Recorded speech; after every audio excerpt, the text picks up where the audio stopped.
अरे कह सुखदेव सुनहु नृप ज्ञानी, गर्ग पुरोहित अति विज्ञानी। मथुरा ते आयो चलित हवा, कि नंद राय कर मंदिर जहवा।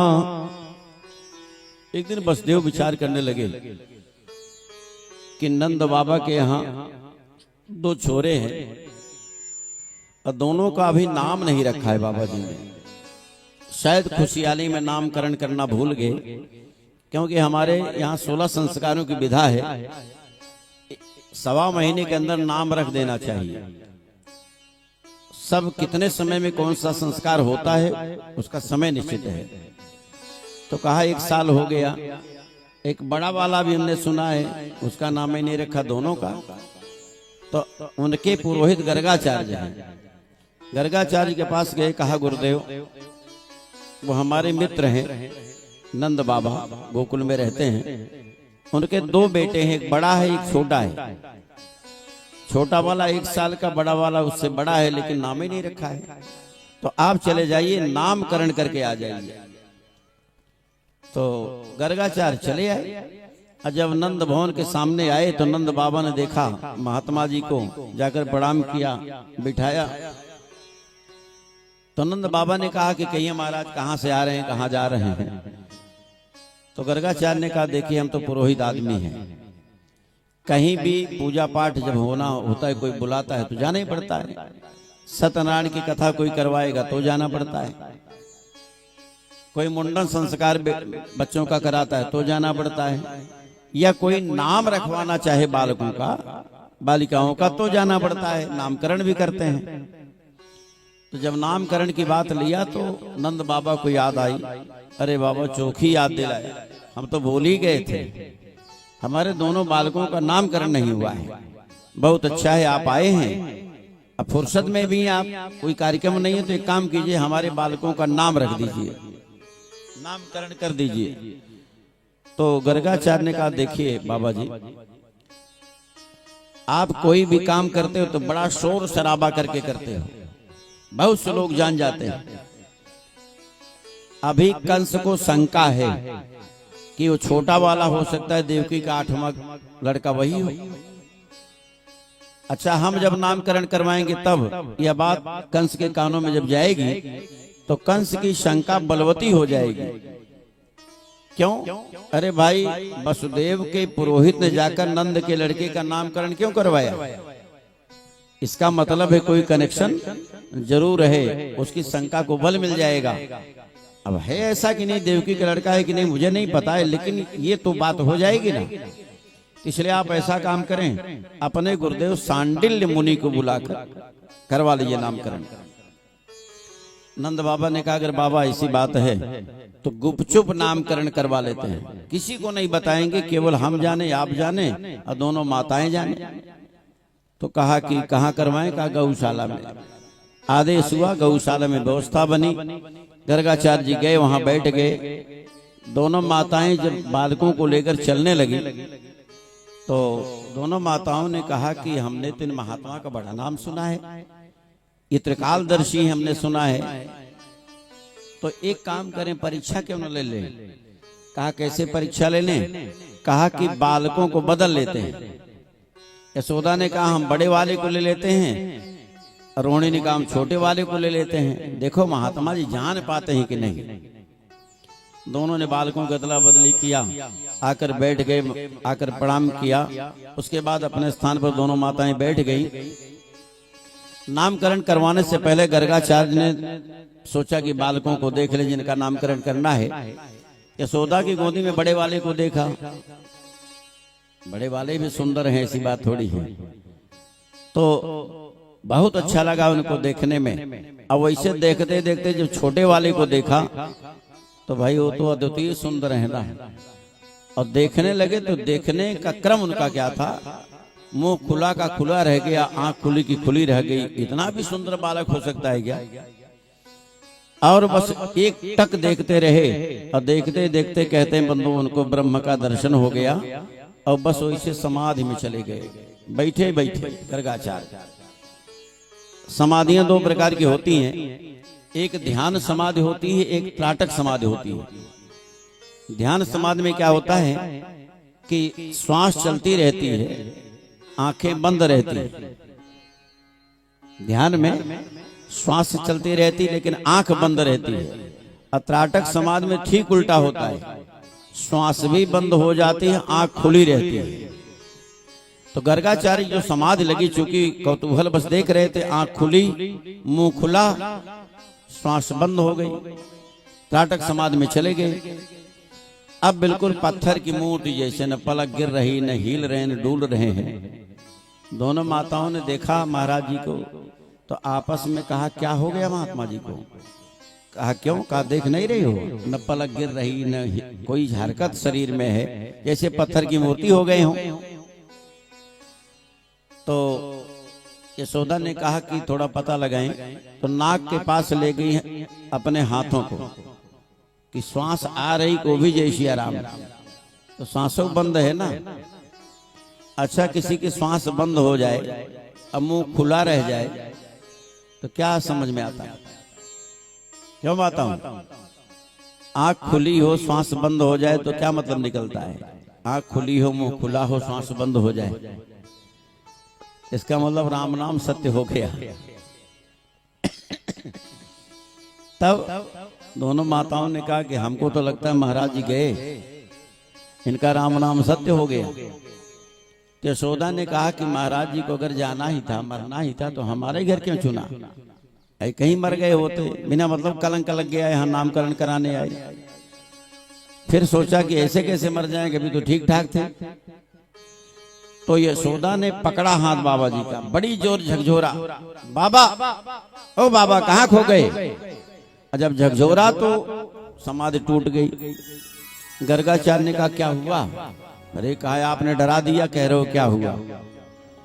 अरे आपका मुंह खुला, आंख खुली, श्वास बंद, हमने सोचा कि राम नाम सत्य हो गया। तो गर्गाचार्य ने कहा क्या छिपाना, इनसे बता ही दें। तो गर्गाचार्य ने कहा कि देखो देवियों, ये छोटा वाला जो तुम्हारी गोदी में बालक है ना, ये कोई साधारण बालक नहीं है, ये तो साक्षात भगवान है, ऐसा कहने जा रहे थे। तब तक भगवान ने इशारा कर दिया, बाबा पोल मत खोलिए, अभी पोल खोलने का समय नहीं आया है। आप बता दोगे कि मैं भगवान हूं, तो मैया क्या काम करेगी? अभी दूध पिलाती है, मिश्री खिलाती है, मिठाई खिलाती है, प्यार दुलार करती है, फिर चली जाएगी बाजार से सोने चांदी का सिंहासन लेकर आएगी, गद्दा लगा देगी, उसी में को लिटा दिया करेगी, अपने बढ़िया बढ़िया पकवान खाएगी, हमको सुबह शाम तुलसी के पत्ते से काम चलाना पड़ेगा। बोले आनंद कंद भगवान की। हम उन्हें तो बढ़िया बढ़िया पकवान खाएंगे, हमारे लिए तुलसी का पत्ता। हाँ, हमारे यहाँ भगवानों का सम्मान ऐसे होता है, भगवान रख लिए हैं, अपना बढ़िया पकवान खाएंगे, कहें भगवान कहें तुलसी के पत्ता पर्याप्त है। अच्छा, मान लीजिए कहीं रिश्तेदारी में शादी उदी पड़ गई, तब घर वालों को सब जाना पड़ गया, अब शालीग्राम का क्या करें? तो बड़ी देर मंथन हुआ, तो कहते हैं कि काम करो, यहीं छोड़ दो इनको, कहाँ लेकर टहलेंगे इनको? तो कहा खाएं पिएंगे क्या? कहा काफी मात्रा में तुलसी का पत्ता तोड़ के रख दो इनके सामने, खाते रहेंगे अपने तो जाए के बढ़िया मेव मलाई खाएंगे। अब भगवान को तुलसी के पत्ते से काम चलाना पड़ता है। तो भगवान ने कहा कि देखिए बताइएगा नहीं तो बड़ी दिक्कत हो जाएगी। समझ गए गर्गाचार्य जी। तो अब जो कहना चाहते थे साक्षात भगवान है, तब भगवान ने कहा है मैया तेरी गोद में जो बालक है कोई साधारण बालक नहीं है, ये तो साक्षात गुणों के खजाना है। बोले आनंद कंद भगवान की। अब नाम रखने की बारी आई।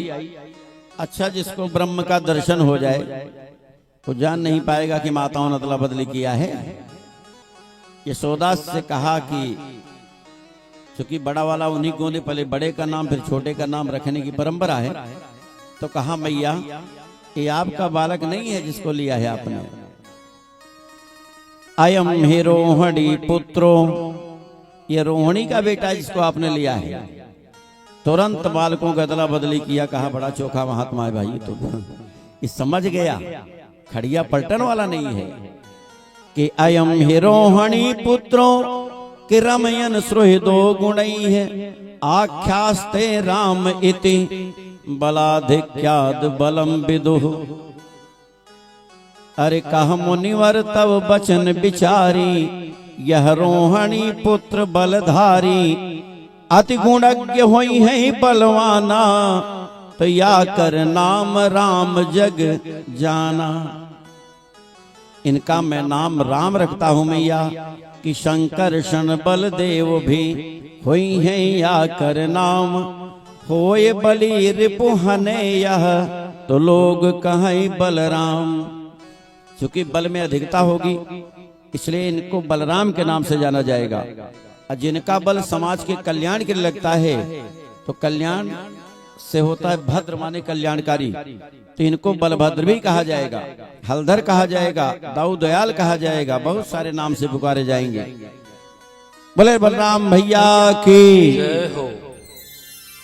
अब छोटे वाले का नंबर आया कि आसन वर्ण त्रयो ह्यस्य गृह तो अनियुगम तनोः शुक्लो रक्तस्तथा पीत इदानीं कृष्णताम गतः। शुक्ल वर्ण सतयुग महभयो रक्त वर्ण त्रेता महठयो द्वापर कृष्ण वर्ण हुई आए तया कर नाम कृष्ण छवि छाए। मैया इस अवतार में एक काले रूप में आए हैं तो कृष्ण माने काला, तो कहा इनका नाम भी मैं कृष्ण ही रखता हूं। कृष्ण का दो अर्थ होता है, एक होता है कृष्ण माने काला और दूसरा है कर्षयति इति कृष्णा, जो आकर्षित कर ले दूसरों को अपनी तरफ वो कृष्ण है। तो कृष्ण नामकरण किया और कहा मैया कभी वसुदेव के पुत्र हुए ही इसलिए इनका नाम वासुदेव होगा, मुरलीधर होगा, माधव होगा, गोविंद होगा, मुरारी होगा, गोपाल होगा, बहुत सारे नाम इनके होंगे। और इनके सारे नाम बड़े अनोखे होंगे। इनकर नाम अनेक अनुपा, सुंदर नाम वाले। बोले कृष्ण भगवान की जय हो। बाबा जी को खूब सारा धन दिया, आशीर्वाद लिया, बाबा जी वहां से चले गए गर्गाचार्य। लेकिन एक समस्या बड़ी विकट आ गई, यशोदा मैया से कृष्ण कहते नहीं बनता था बंधु, कृष्ण कह ही नहीं पाती थी। थोड़ा टेढ़ा है ना तो मैया से कृष्ण कहते नहीं बनता। नंद बाबा बहुत सिखाते लेकिन मैया से नहीं बना तो मैया ने कृष्णा कृष्णा कहना शुरू किया। हम तो कृष्ण ही कहेंगे, कृष्ण नहीं आए तो कृष्णा। ऐसा होता है क्या? हाँ होता है। एक भाई साहब दुबे जी थे, उनके लड़के का नामकरण हमने कराया तो उनका नाम रखा बच्चे का मृत्युंजय। नामकरण करके चले आए। कुछ दिनों बाद फिर मिले तो हमने कहा कि घर परिवार ठीक है भैया, तो मृत्युंजय कैसे हैं? कहा सब ठीक है, एक परेशानी बहुत विकट आ गई। हमने कहा क्या परेशानी है? कहा कि वो मृत्युंजय की माँ जो है ना, वो मृत्युंजय कह नहीं पा रही है। हमने कहा उसको सिखाइए ना। क्यों नहीं कहेगी? अरे कहा सिखाते सिखाते हम भूलते जा रहे हैं मृत्युंजय, तो क्या आप बताएं, उसको आ ही नहीं रहा है। हमने कहा तो क्या कह रही है? तो कहा मुर्तजा मुर्तजा कर रही है। बोले आनंद कंद भगवान की जय हो। तो ऐसा होता है, मैया किसना किसना कहा करती थी। अब दोनों बालक घुटमन घुटमन चलने लगे। एक दिन नंद बाबा स्नान करके यमुना से आए और दोनों बालक घुटने के बल चलते हुए बाबा जी के पास आए। बाबा जी खुशी का ठिकाना नहीं रहा, बड़ा प्यार दुलार किया। उसके बाद चले गए पूजा घर में पूजा करने के लिए। और जब पूजा घर में गए तो पीछे पीछे घुटमन के बल कन्हैया भी जाने लगा पूजा घर में। तो बाबा जी ने देखा तो कहा कि लाला तू कहाँ? तो कन्हैया ने कहा कि बाबा आप कहाँ? तो कहा बेटा स्नान के बाद पूजा किया जाता है, पूजा करने जा रहे हैं पूजा घर में। किसकी पूजा करने जा रहे हैं? कहा कि जय जय की, शालिग्राम की। तो कन्हैया ने कहा बाबा वो जय जय और शालिग्राम हम ही हैं, हमारा पूजन कर दीजिए, हो गया पूजा। नंद बाबा ने बड़ी डांट लगाई, छोटा मुंह कर इतनी बड़ी बड़ी बात करता है, तो शालिग्राम है। कन्हैया ने कहा और क्या, शालिग्राम काले हम भी काले, तो शालिग्राम तो है ना।